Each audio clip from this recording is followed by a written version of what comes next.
everyone. I'm Kira Phillips. It's Election Day, and the stakes are high. 37 states, 25 million Americans set to vote across the country, and there are two big governor's races that we are watching in Kentucky and Mississippi. State legislatures also up for grabs in 4 states, with Republicans vying to take full control in Virginia and Rhode Island, deciding who to send to Washington in a special election to fill an empty seat there in the House.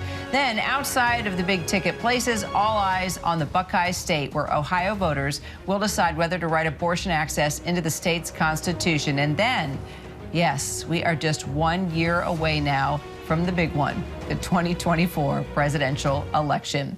Our political director, Rick Klein, has been following it all for us today. So we've seen voters, Rick, galvanizing across the country in support of protecting abortion rights, even in traditionally red states like Kansas and Kentucky. So with abortion on the ballot in Ohio, what do you expect? Yeah, and Ohio is more of a quintessential battleground. It has been trending red, but it certainly has bluer pockets in it. And the question before Ohio voters is a very straightforward one. It's a yes or no question about amending the Constitution to make reproductive decisions, including abortion, part of the state constitution. Right now, abortions are actually legal in Ohio, but there is a law on the books that's been held up in the courts that would outlaw abortions at 6 weeks. So right now, Ohio is one of the green states on our map when it comes to abortion rights access that allows abortions. The red states we have colored in here are the ones where it is banned, and the yellow and the orange ones are somewhere in between. So Ohio, if this initiative goes down tonight, could actually flip from green to red. So could Virginia in a little bit more of a nuanced way, but Virginia has control of the state legislature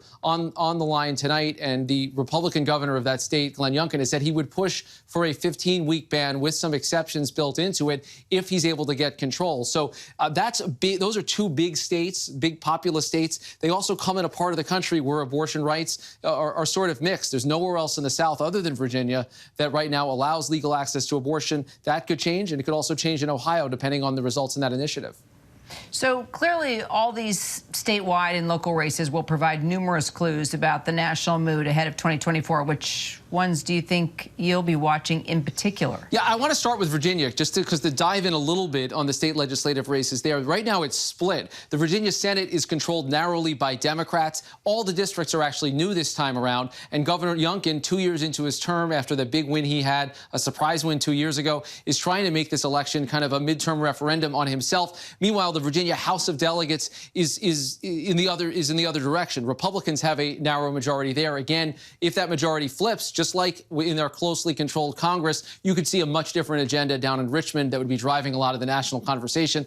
Then the two governors' races tonight that we're going to be watching. The first one is in Kentucky. Andy Beshear is the incumbent Democratic governor. He beat the Republican 4 years ago. He's up against Daniel Cameron. Both of these men are considered rising stars in their party. And to take a look at the presidential election results, to remind people, Kentucky is a deep red state. Joe Biden, very unpopular there, and Beshear's key is going to be to separate himself from the Biden image and the National Democrats. And then in Mississippi, a much harder road for Republicans. Tate Reeves, the incumbent governor, he's had some scandals around him. He's been challenged by Brandon Presley, who's an office holder as a Democrat. He's also someone who has been pretty outspoken in more moderate policies, including opposing abortion rights.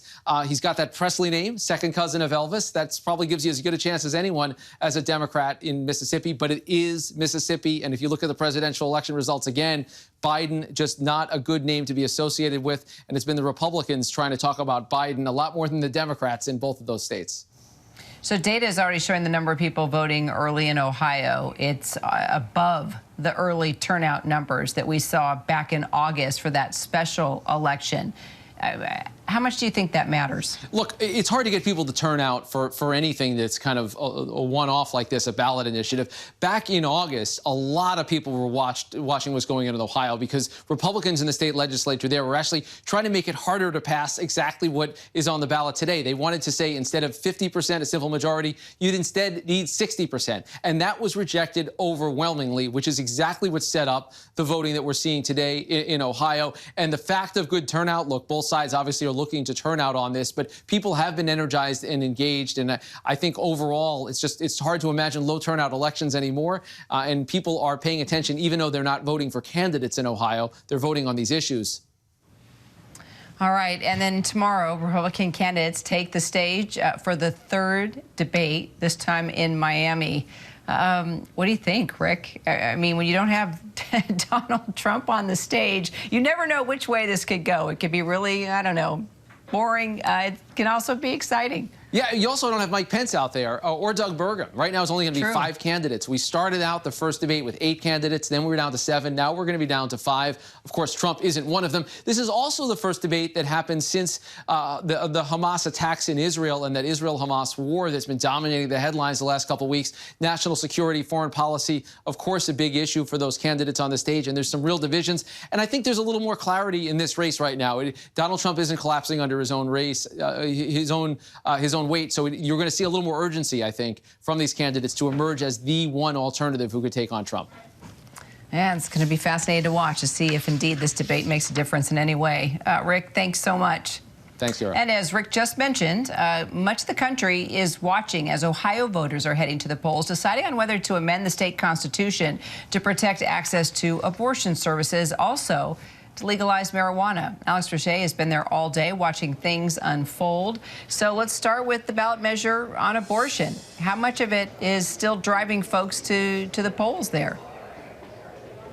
Well, Kira, I can tell you that we've talked anecdotally with a number of folks that have been coming through this Tuttle recreational polling facility all day today, and that issue 1 is the driving force. Now, I mean, I will kind of paint a picture for you. I mean, we're in Franklin County, Columbus. It's very blue. We're a stone's throw from OSU, so you have a lot of young students who are motivated specifically by this constitutional amendment to protect abortion rights here. And look, on the other side, there are anti-abortion advocates that would say they understand that their game plan, they're not going to win Cuyahoga, which is where Cleveland is. They're not going to win Franklin County, but they need to hold territory in here to have a shot at no going through. But in the reverse, you have a lot of abortion rights advocates that are trying to drive out that vote. And one of the things that they have been really kind of leaning on message-wise is that, well, listen, if this measure, if this issue 1 fails, you've got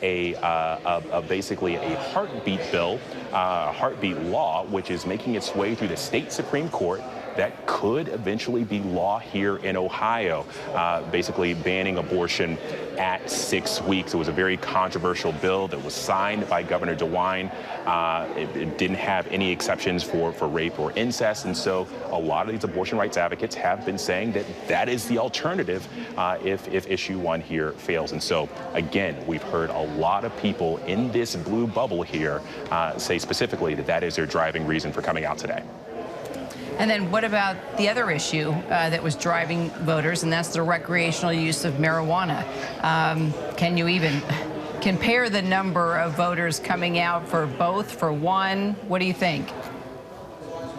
Well, so the unofficial count that I have thus far is we've talked to at least 3 folks that have said that issue 1 is their driving issue, and probably about 2 that have said issue 1 and 2 were both big for them. But look, make no bones about it, issue 2 is significantly less controversial than issue 1, and also it's less partisan too, right? I mean, we've seen Republicans. Big Republican figures here in the Buckeye State that have signaled their support of this law, basically legalizing marijuana and also allowing the state to seek tax revenue on it. And they look at this as a potential business boon for parts of the state and also tax revenue. And so that's also why you see it being a little less controversial. All right, Alex Brochet there in Columbus for Alex Thanks. Hi, everyone. George Stephanopoulos here. Thanks for checking out the ABC News YouTube channel. If you'd like to get more videos, show highlights, and watch live event coverage, click on the right over here to subscribe to our channel. And don't forget to download the ABC News app for breaking news alerts. Thanks for watching.